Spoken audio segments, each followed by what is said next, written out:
instrument of exaltation. Can I ask that you would quickly turn in your Bibles with me to the book of Philippians in chapter 4. Over the last few weeks, I've been spending time with you just going through this wonderful letter to the saints in Philippi. And we've done chapter by chapter. And today I want to conclude the sermon series called Citizens of Heaven. And so I'm going to spend time in chapter 4 today. And maybe just before we start, Philippians chapter 4, would you quickly just turn to the person sitting next to you and just tell them, please remember.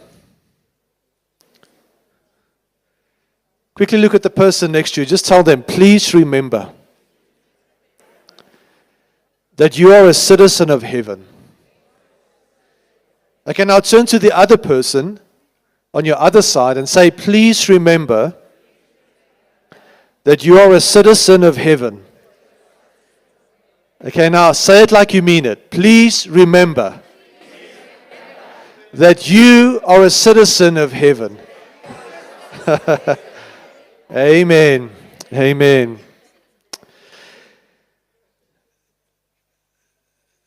Now, when we read the original text in the Greek,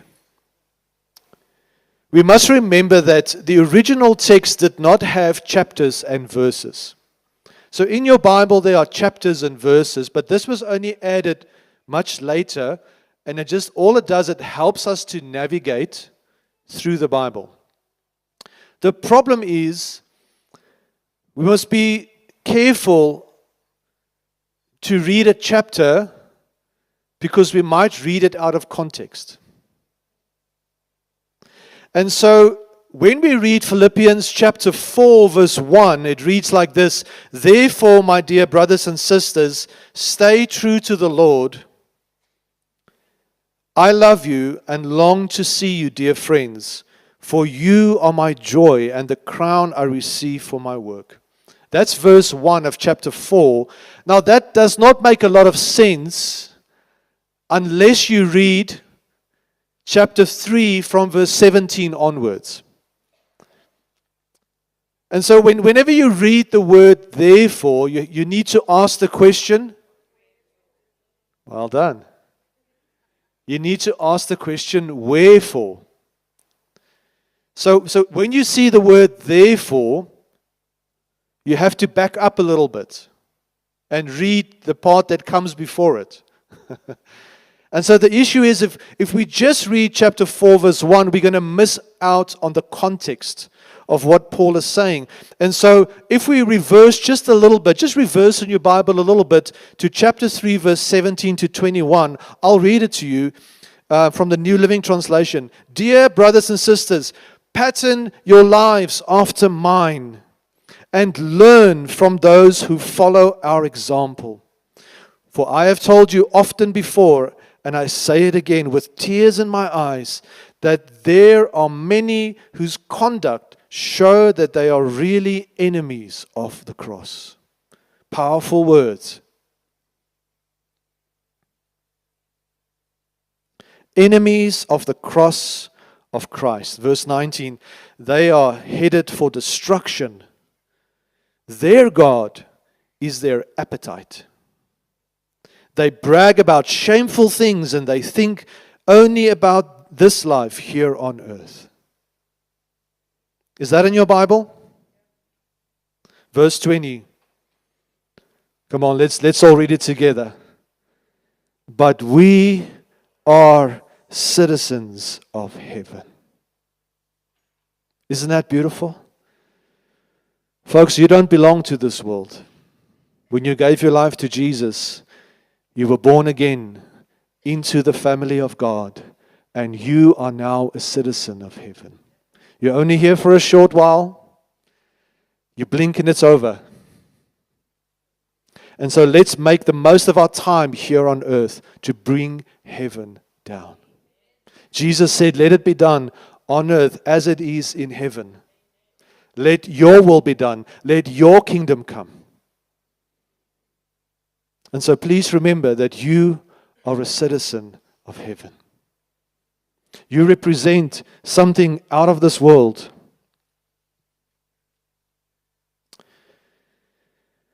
We are citizens of heaven where the Lord Jesus Christ lives. And we are eagerly waiting for Him to return as our Savior. He will take our weak mortal bodies and change them into glorious bodies like His own. Oh, what a day. Can't you? Who of you? I can't wait for that day. Hey? I can't wait for that day. We're going to be changed. Our bodies are going to change. It's going to be wonderful. We will have glorious bodies like His own, using the same power with which He will bring everything under His control. That is the context. And so imagine quickly in your mind, there were no chapters and verses in the Bible, so let's just continue now to read. Are you with me? Now, Paul says, therefore, my dear brothers and sisters, stay true to the Lord.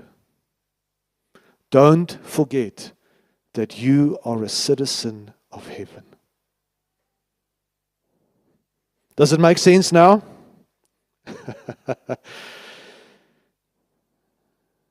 Paul is saying, stand firm in the Lord. Build your house on the rock. People have eternal value. And this crown that Paul is talking about, this crown is not like the crown that a king wears. It's a crown that was given to an athlete who completed his race. And Paul is saying, you are my crown. Because I've run hard and I've completed the race. And I want to ask you to do the same. Keep running. Don't give up.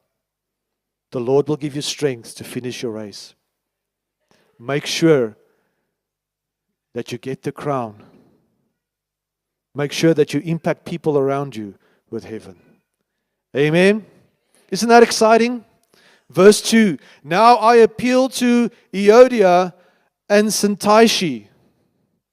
Are you here today, Euodia and Syntyche?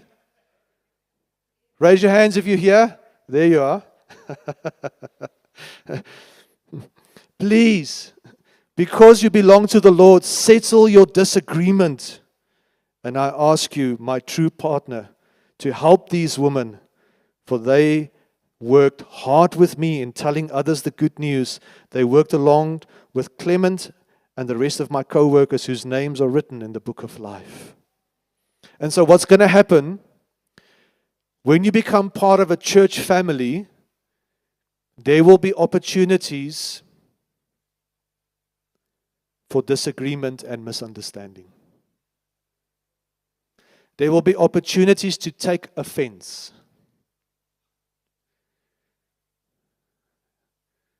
You guys look so holy. Like, what is he talking about?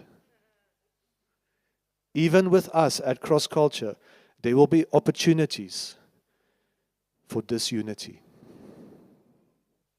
And Paul is saying, work hard to resolve. Do what you can to build the bridge.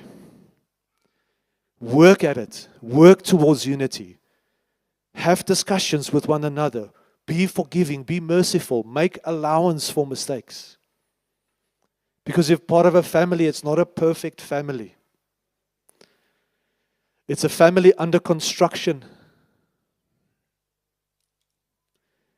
If it wasn't for His grace, you wouldn't be part of the family in the first place. Can I get an amen from the church? Amen. So work towards unity. So Euodia and Syntyche, please settle your differences in the Lord. Amen. Verse 4. Always be joyful in the Lord. I say it again, rejoice. Let everyone see that you are considerate in all you do. remember the Lord is coming soon. And so I want to remind you today again, don't lose your joy. There will be many things that would like to take your joy away from you. Don't lose your joy. Because your joy is in the Lord. Amen? But there will be things that would like to take that from you. Don't lose your joy. Be gentle and patient with people because conduct matters. What you do and what you say matters. It's important. So be patient. Be gentle with people. Live in readiness for His return. Wake up every morning thinking that maybe Jesus will come back today. What will that look like? Live in that readiness. We don't know when He will be back. Nobody knows. But He will be back. Live in that readiness. Amen. Can I get an amen from the church? Amen. So live in readiness for His return. Verse 6. Don't worry about anything. Instead, pray about everything. Tell God what you need and thank Him for all He has done. And then you will experience God's peace. Who of you can do with a bit of peace? His peace, which exceeds anything we can understand. His peace will guard your heart and mind as you live in Christ Jesus. I want to tell you just a quick testimony of something that happened to me over the weekend. All right? I think it's really going to help you. I'm going to talk a little bit in code because I can't explain the whole story to you. It's complicated. So just bear with me. But I'm going to tell you a story that's going to be really helpful. So on Friday, quite late afternoon, I face a challenge. There's a challenge in my way. And I don't know what to do. But it's a big one. And it's freaking me out. And I don't know what to do. On Friday. And I'm losing sleep. I can't see the solution. Right? On Saturday. Sorry, I mixed my days around. Sorry, let's start over. On Friday, I take my son Evan to Tile Africa. Who of you know where Tile Africa is? I take him to Tile Africa. And we're in the shop. And Evan looks at me and he says, Dad, can I pray about anything? I said, of course you can. Because remember now, I've been reading Philippians for the last few weeks, especially this week. I've been reading Philippians 4 over and over, studying it. And I know the scripture. And he said, Dad, can I pray about anything? Isn't that an interesting question he's asking me? I said, of course you can pray about anything. He says, Dad, you know what I want? I want to be able to do a moonwalk like Michael Jackson.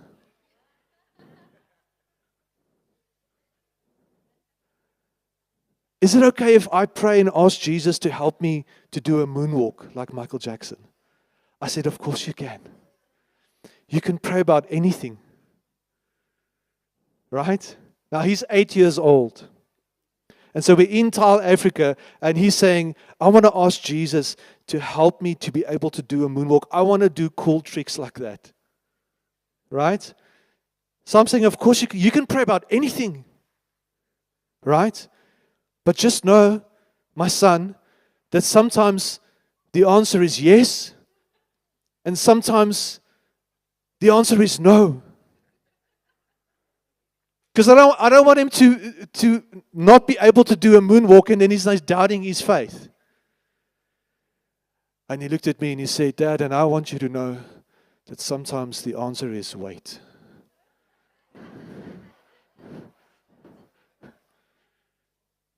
So I'm like, you're right. Of course you're right. Sometimes the answer is wait. Right? Now, fast forward. Get to Friday evening. Friday evening. I get this challenge. The whole time, how am I going to fix this thing? I can't see the solution, and I'm awake during the night. Saturday morning, I'm thinking about this thing. Like, what's the answer? And the Lord takes me to Philippians 4. He says, stop worrying. Pray about it. And you will have my peace. And I did that. I said, okay, worry, done. Now I'm praying about this. And all of a sudden, I begin to feel God's peace. In the situation, I still don't have the answer, but I have peace. You see? An hour later, I have the solution, problem solved, as if the problem was never there.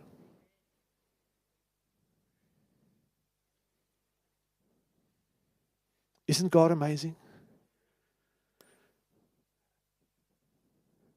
Listen to these words.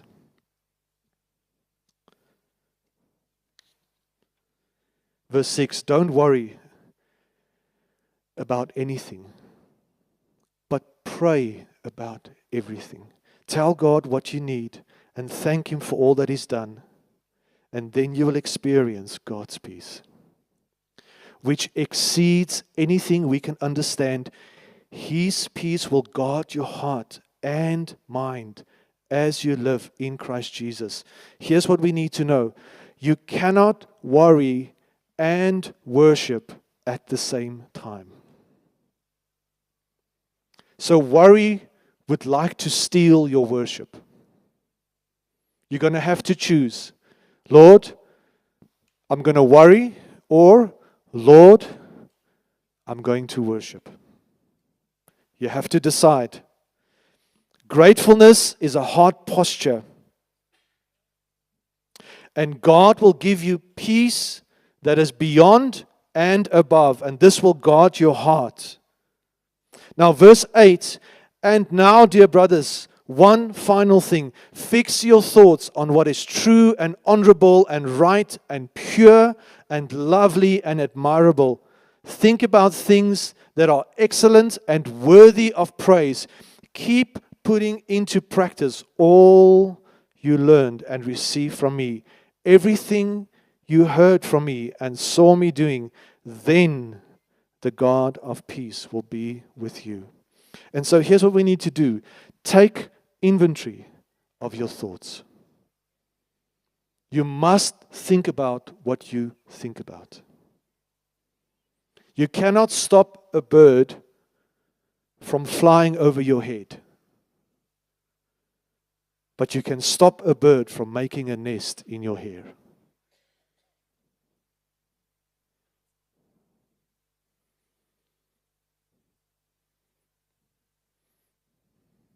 There's a powerful word that I use often. I talk to myself. You know what I say to myself? I say no. Powerful. You want to try it? Let's do it on 3. 1, 2, 3. No. But you got to shake your head. 1, 2, 3. No. And so when the enemy wants to put fear in your life and anxiety, what do? No. Wrong address. I'm a child of God. So the bird can fly, is not making a nest in my hair. Are you getting this? Fix your thoughts. Because the battle is here. Amen?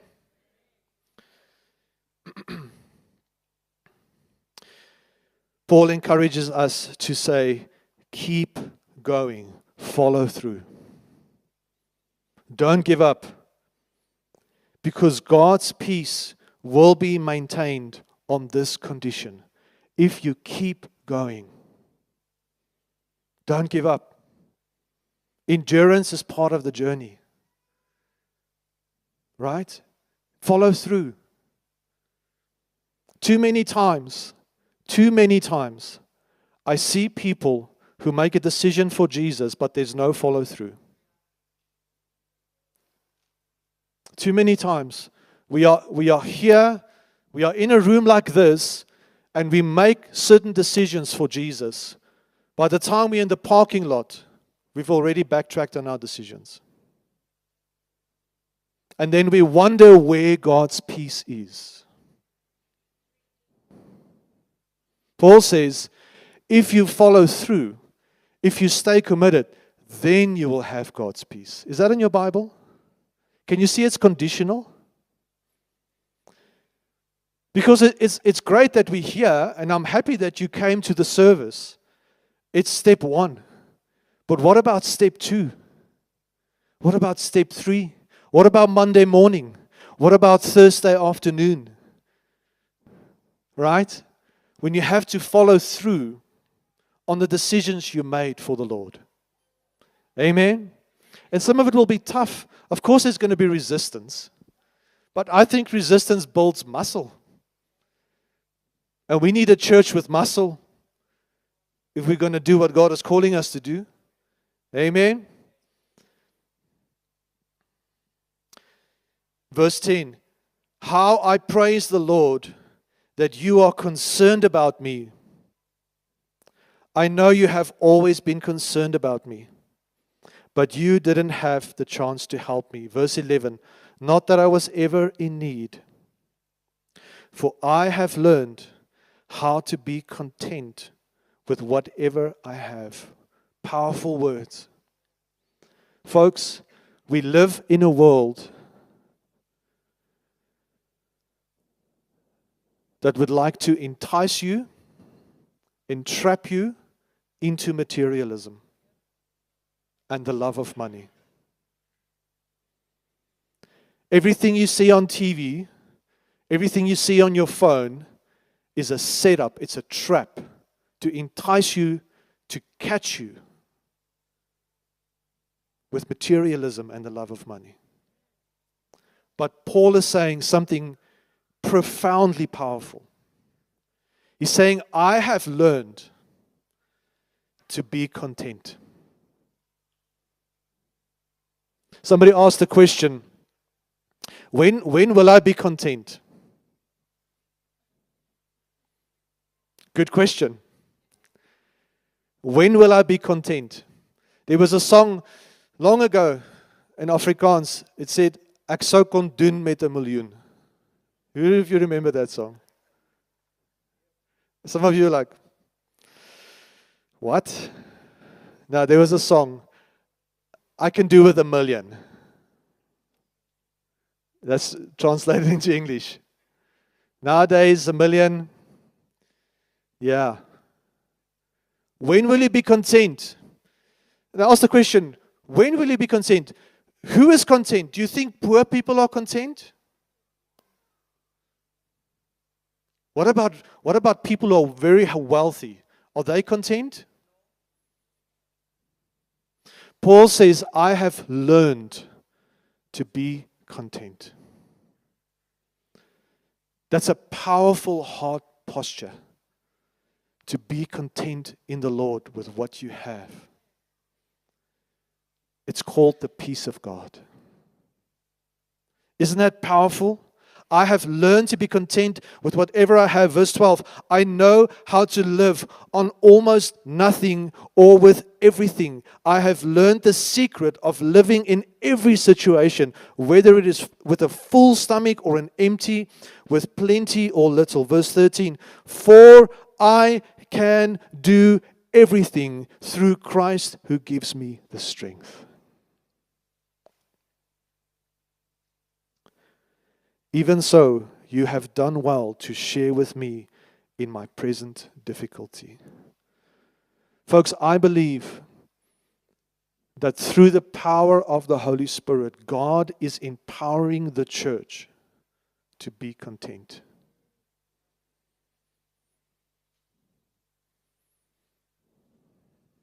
When the Bible says, I can do all things through Christ who strengthens me, God is not endowing you with superpowers to be Superman. It doesn't mean now you can fly and you can lift buildings.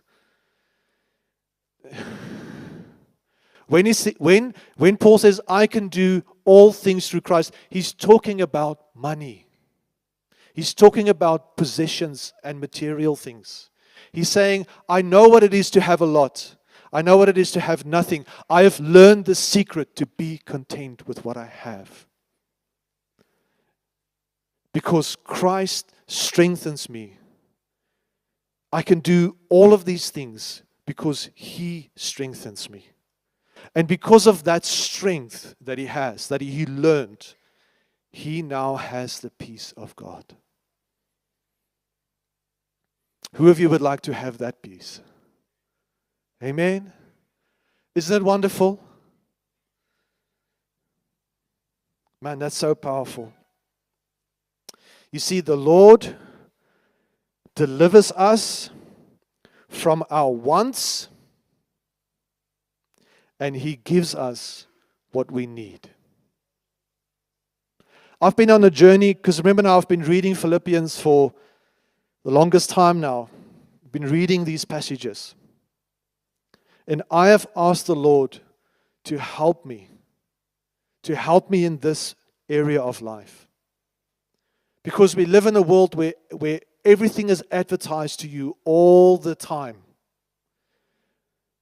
I won't say who it is, but a certain cell phone company phones me almost every week. You are due for an upgrade. Say, ma'am, there ain't nothing wrong with my phone. No, sir, we have a bigger, better, faster one for you. Ma'am, you ain't listening. I'm going to put the phone down in your ear. Right? No, sir, there's a bigger, better, faster one with more gigabytes.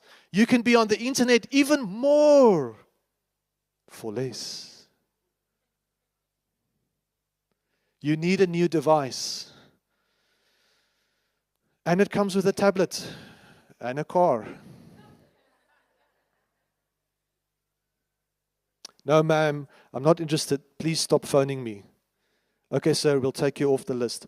Next day, hello, hi, you qualify for an upgrade. Are they only phoning me? Who of you know what I'm talking about? Just wave at me, because I feel like very targeted in this thing. I'm starting to take it very personal.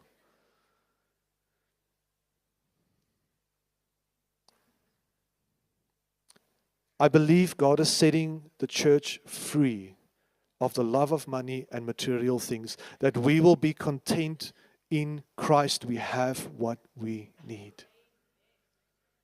We don't need bigger, better, shinier things. We need Christ. We need His kingdom.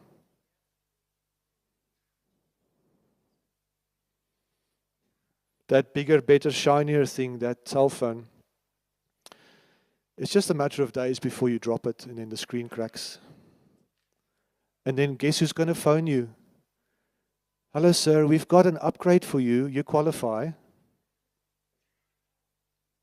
Because that's the way of the world. Is to entice you, is to trap you into material things. Paul says, I have learned. The Lord has set me free of wants. He gives me what I need.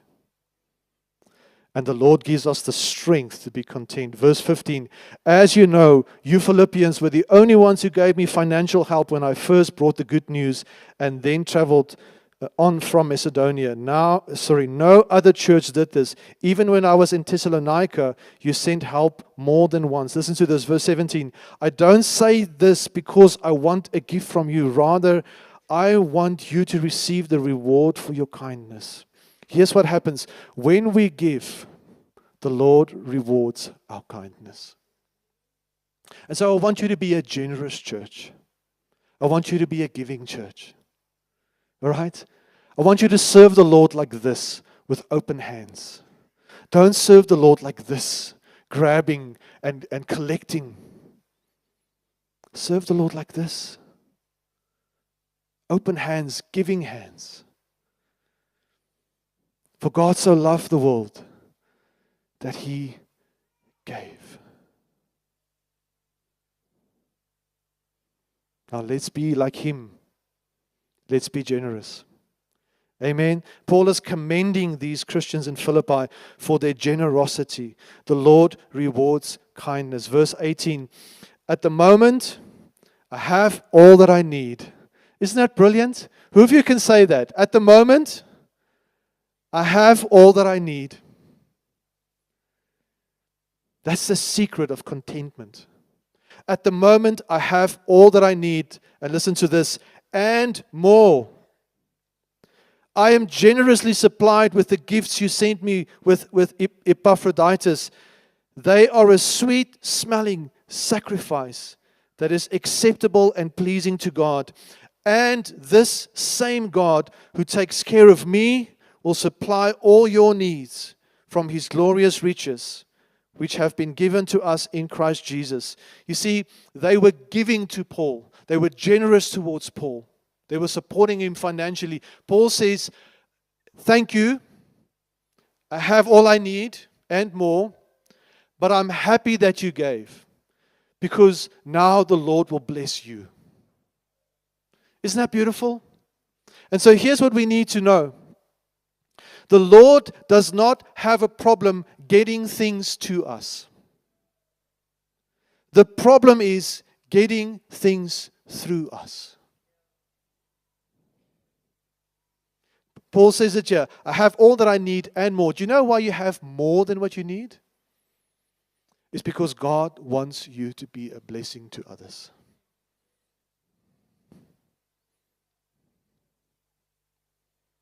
And so think about it, pray about it. God, what do you want me to do with the more? How can I be a blessing to other people? How can I show people your heart, that you are generous, that you are loving? God doesn't have a problem getting things to us. The problem is it gets stuck with us. We get things and then we hold on and we build our little island because of fear and anxiety. God is saying, just let it go through you. Isn't that amazing? Being content in the Lord. That is so powerful.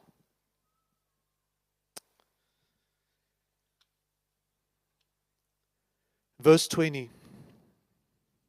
Now all glory to God our Father, forever and ever. Amen. And then Paul's final greetings. Give my greetings to each of God's holy people, all who belong to Christ Jesus. The brothers who are with me send you their greetings. And all the rest of God's people send you their greetings too, especially those in Caesar's household. May the grace of the Lord Jesus Christ be with your spirit. Amen. Thank you, Lord, for your word. May it fall deep in our hearts. And Holy Spirit, will you come and change us to never be the same again? In Jesus' name, amen. Folks, thank you so much for being here. The Lord bless you. Shalom.